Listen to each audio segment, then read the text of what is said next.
Now that you've had the opportunity to do a quick reflection on the assessment process, we're going to review the three types of writing: provisional, readable, and polished, that you learned about in 2018 professional learning if you were teaching ELA or social studies. For those of you who are new to DoDEA, consider this a very brief introduction to these three types of writing.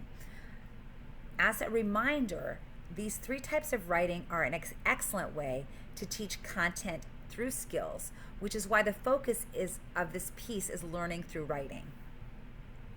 So let's take a quick review of the different writing types. First, let's take a look at provisional. This is low stakes. This is a piece that students would do in a content area that's a formative assessment, and it's a way to learn before arriving at a final essay, exam, or project. This includes writing tools and strategies such as learning logs, double entry diaries, and exit slips.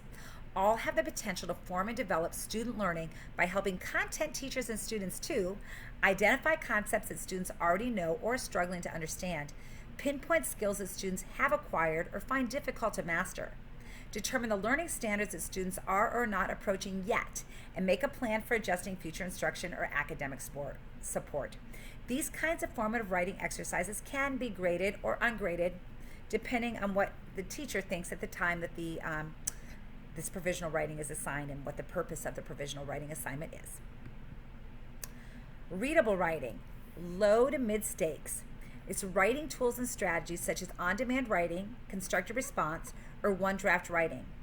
All have the potential to form and develop student learning by helping content teachers and students to continue to identify concepts that students already know or struggling to understand, pinpoint skills that students have acquired or find difficult to master, determine the learning standards that students are or not approaching yet, and make a plan for adjusting future instruction or academic support. Once again, readable writing as a formative can be formative, and it can be graded or ungraded. Finally, we get to polished writing. Typically, this is a final essay, exam, or project. In polished writing, this is going to be a final paper, an essay, a research report, a multiple draft writing, or published writing. For example, in social studies, it might be a letter to a representative, and it has an audience outside of the classroom for that particular assignment. So it contains a formal, organized structure, has a heavy emphasis on spelling and grammar, intended for the teacher and possibly other stakeholders, parents, school community, other teachers, and as I mentioned before, a representative. Always submitted for points or a grade based on a rubric. Polished writing is generally considered summative and is scored or graded, and it is scored and graded compared to a rubric. That was your very quick review of provisional, readable, and polished writing.